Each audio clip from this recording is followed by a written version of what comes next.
Yeah, welcome back to DXB today. Bit of a sports focus for us today as we are looking at the investments into sports here in Dubai and how it has become something of a centre for major sports events, for training, for acclimatisation, all sorts going on here at the moment. And well, our next guest is the CEO of Dubai's first and only full-size indoor football pitch.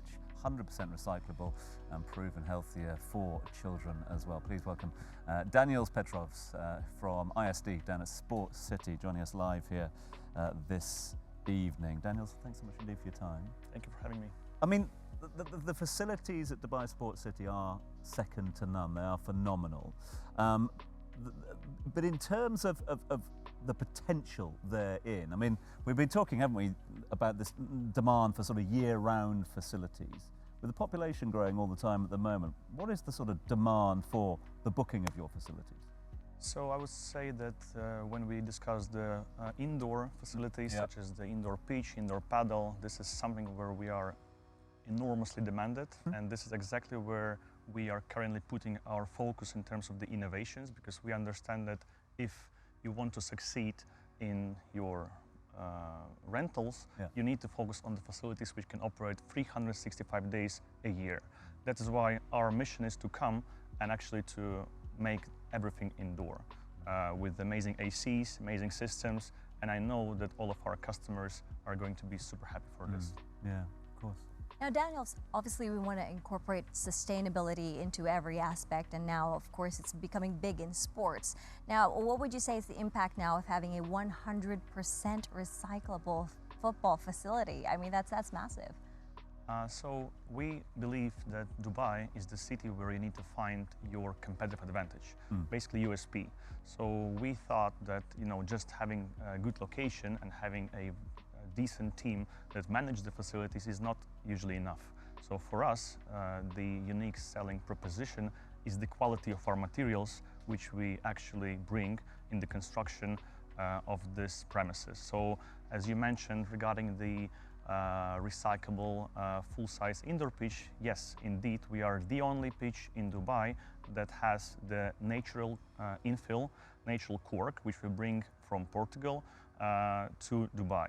So there is no even a second pitch with this kind of technology, because all the others here are using the artificial rubber, such as SBR, EPDM, etc. So we focus on the eco-friendly materials. We want to be green, and we want to show how to manage the facility in a very proper way.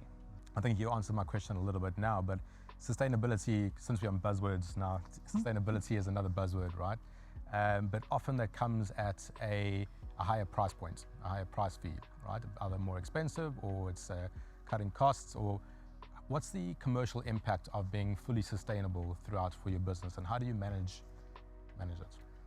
Yeah, so that's a very good question indeed. The costs are higher in case if you have the strategy of having everything eco-friendly, if you want to have, and by the way, one of our key targets is to have the minimum percentage of the injuries for every single customer we are having. That is why the quality of the pitch, which we actually maintain, has to be number one. So that is our key strategy. But when we discuss the commercial component, yes, indeed, the sports infrastructure for us, it is considered as an investment, as a commercial investment. We do have all facilities, all the premises, such as paddle, tennis, table tennis, our football academy. It's purely commercial, but I know that the customers in Dubai, if you give them this difference, they are ready to pay more. They are ready to pay extra for the added value of your business. So every single kid is happy in our academy. Every single parent, consequently, is also happy when its kid is healthy, when its kid is safe and secured. That is why we believe that this added value can give us the extra commercial potential. Now, being the first to do something in a space, there's essentially no blueprint.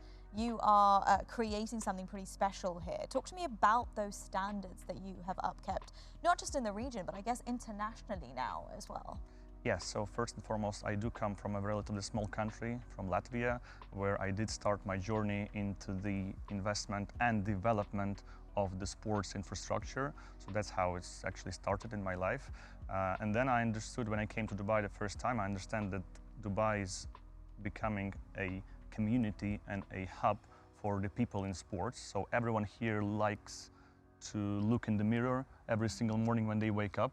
They do love to understand that they are fit, they are healthy, and as we understand, they're happy to pay for it. So that's how it actually happens. And we truly believe the name of the district is called Dubai Sports City, which means that this is a city for people to do sports.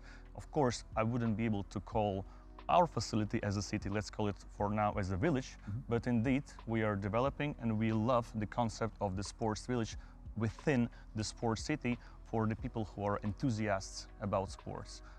So this is what makes us maybe hopefully a little bit different, and indeed we are here for the long term. We are quite young in terms of our organization, but we do believe that our investment and our development plans can create something different in this city.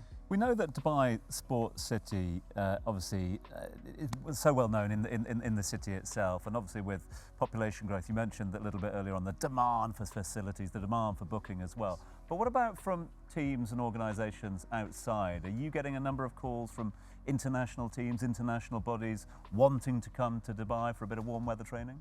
Yes, that's a great question. Indeed, we are receiving a dozen of this kind of inquiries. Unfortunately for me, the 6 football pitches that we have is always not enough. So I'm currently in the position where I'm looking already for a new land. Really? Indeed, because the demand is huge. Of course, it's not full year demand, especially it comes in the early Jan till the late Feb, early March. This is the peak time for all the teams from the top leagues in the world to come to Dubai and to enjoy the pre-season camps, etc.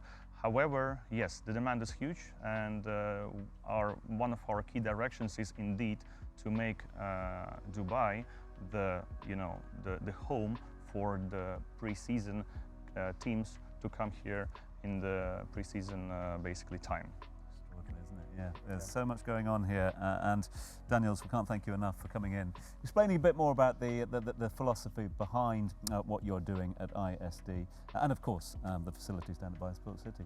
So my major background is sports infrastructure, so I consider my work and my position is to take care of the infrastructure as it was when I came on the first day, and how it looks now is already a big change, and every single month I want to show the change. I want to show how we develop, how we, of course there's going to be a lot of reconstruction, renovation of the facilities, etc. So you will see a lot of changes every month when you will come to us. But other than that, of course, we have the academies where I'm also the CEO. We have the football academy, we have paddle academy, we have tennis academy, we have table tennis academy. So that's something being very important for us to be able to become, home for a big amount of kids to come and to do the sports.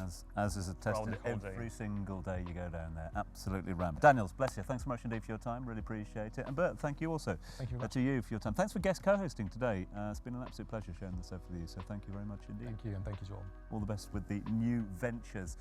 These guys might be heading off into the green room to talk all things sport. We, however, are sticking around. Why? Because after the break we are heading down to the Hard Rock Cafe where Eve will be playing us out.